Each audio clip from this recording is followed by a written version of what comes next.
வீட்டுக்காரமா என்னங்க சாயந்தரம் சாப்பிட்றதுக்கு என்ன செஞ்சு கொடுக்க போறீங்க? மரவள்ளி கிழங்கு அவிச்சு தரேங்க. அப்படியா? நீங்க பூ போல சூப்பரா அவிப்பீங்களே, இது எப்படி அவிக்கணும்ட்டு நம்ம மக்களுக்கும் சொல்லி தரலாமா? சொல்லி தரலாங்க. பாருங்க, ஒரு இட்லி குண்டான் எடுத்துங்க. இட்லி குண்டால நம்ம இட்லி எப்படி அவிச்சு எடுக்கிறோமோ அந்த மாதிரி தான் இப்போ நம்ம இந்த கிழங்கு அவிச்சு எடுக்க போறோம். அப்பதான் இந்த கிழங்கு நல்லா பூ போல வெடிச்சு வரும். இட்லி குண்டால கொஞ்சம் தண்ணி ஊற்றிங்க. தண்ணி ஊற்றிக்கின்னு ஒரு 2 டீஸ்பூன் உப்பு அதில் போட்டு நல்லா கரைச்சி விட்டுங்க. பாருங்க, நல்லா உப்பு போட்டு அந்த தண்ணியில் நல்லா கரைச்சிட்டோம். இப்போ இட்லி அவிக்கிற நடுத்தட்டு எடுத்து அதில் வச்சுப்போம். அதில் வச்சுட்டு இந்த கிழங்குலாம் எடுத்து அதில் வைப்போம். நிறைய பேர் இது எப்படி அவிக்கணும்னு முறை தெரியாமையே அவிச்சிட்டு இருக்கிறாங்க.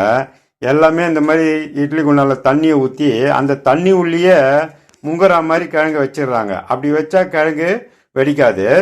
இந்த மாதிரி வச்சாதான் கிழங்கு நல்லா பூ மாதிரி வெடிச்சு வரும். சாப்பிட்றதுக்கும் ரொம்ப நல்லா இருக்கும். இப்போ நம்ம இட்லி குண்டால மூடி போட்டு மூடிடுவோம்.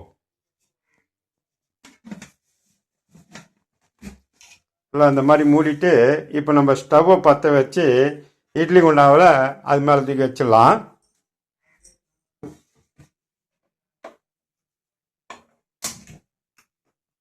இப்போ ஸ்டவ் பற்ற வச்சிட்டோம். மீடியம் ஃப்ளேமில் இப்போ நம்ம இந்த கிழங்கை அவிச்சு எடுக்க போகிறோம். மீடியம் ஃப்ளேமில் நம்ம ஒரு 10லேருந்து ஒரு 15 நிமிஷம் இதை அப்படியே விட்டுருவோம்.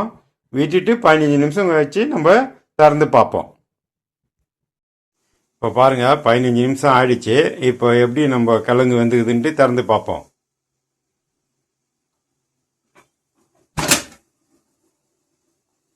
பாருங்க, எப்படி பூ மாதிரி கிழங்கு வெடிச்சிருக்கு பார்த்தீங்களா? இந்த மாதிரி தான் நம்ம ஆல்வெளி கிழங்கு வேவிச்சு எடுக்கணும். பாருங்க, கிழங்கு அவிச்சு எடுத்துட்டோம். எப்படி பூ மாதிரி வெடிச்சு வந்திருக்கு பாருங்க. பாருங்க, அதுலேருந்து அப்படியே உதிர்ந்து உழுது பாருங்க. அந்த அளவுக்கு கிழங்கு வெடிச்சு எப்படி பாருங்க, நல்லா வெடிச்சு பூ மாதிரி இருக்கு பாருங்க. இந்த மாதிரி தான் நம்ம கிழங்கு அவிச்சு எடுத்து சாப்பிட்டோம்னா மரவள்ளி கிழங்கு சாப்பிட்றதுக்கு சூப்பராக இருக்கும். இந்த வீடியோ உங்களுக்கு பிடிச்சிருந்ததுன்னா சப்ஸ்கிரைபர் பண்ணுங்கள், லைக் பண்ணுங்கள்.